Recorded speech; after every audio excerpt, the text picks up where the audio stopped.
Okay guys, this is the aquaponics section of the innovations at Dunbar. I'm going to talk about the aquaponics really quick so you can be knowledgeable and share this information with the various field trips that come. The Aquaponics Center is basically designed to show energy transfer within a system. The fish that you see in front of you right now are primarily koi fish. Koi fish can get about 2 to 3 feet in length. So these guys, some of them are babies, while others are, they're making their way there. They're starting to get bigger and bigger, but none of them are full grown. The fish in the aquaponics, and you do see other fish in there besides the koi. There are some catfish and some large species of goldfish, but primarily, again, they are koi.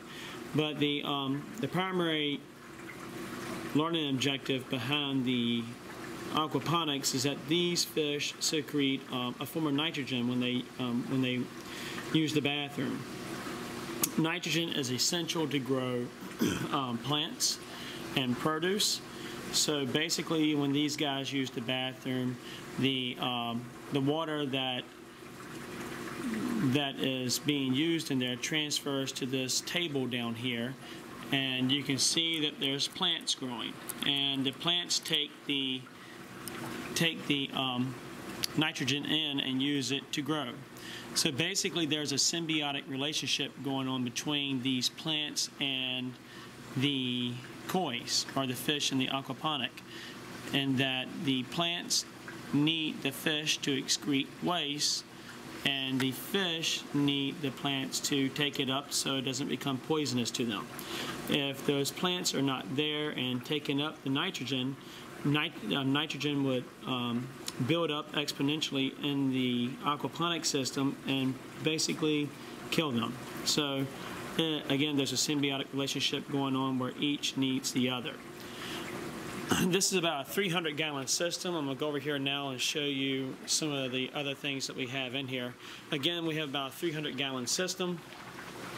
When the koi fish get bigger and excrete more waste, we'll be able to grow produce in here. But right now, these are the plants that we have growing.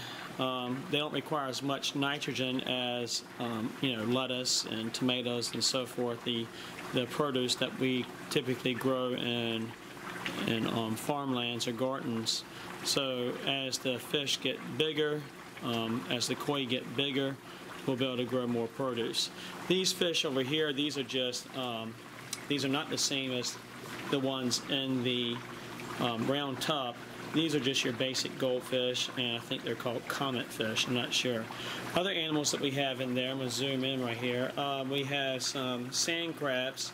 These crabs are basically brackish water crabs. They can live in freshwater for shorter periods of time, but they do prefer like a mixture of salt and fresh water, which we call brackish water.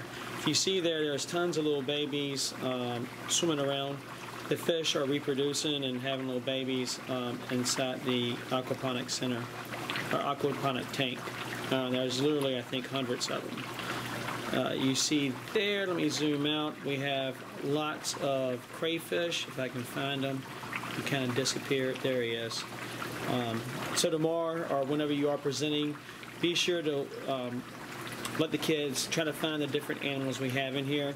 At times we do have frogs. There are no frogs in here right now, but they can look around. If you're having trouble finding any of the crayfish, just pick up a rock. The rocks typically is where they like to hide. So I'm going to pick up this rock right here, and you can see there's a crayfish moving around.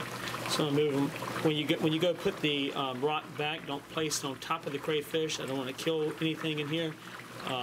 Just move him around and place the rock back, and he'll make his way in there. The goal is to have much interaction between our innovations and the students that are visiting, but we don't want to kill anything. We want our systems to continue to thrive, where they can interact but not mess anything up.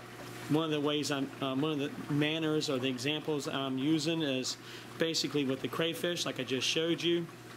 We want them to be able to interact with the crayfish, but when you go put the things back, not to where you're going to kill them, You want to show them proper handling. You don't want them to squeeze anything like the crabs or the crayfish. Also, when feeding, they can feed these koi tamar, but just give them like 1 or 2 pieces of food to put in there. We don't want to overfeed these guys and cause waste to build up in the system to where it can harm anything. So that's our aquaponics system, and if you have any questions, please see me as soon as possible. Thank you. Bye.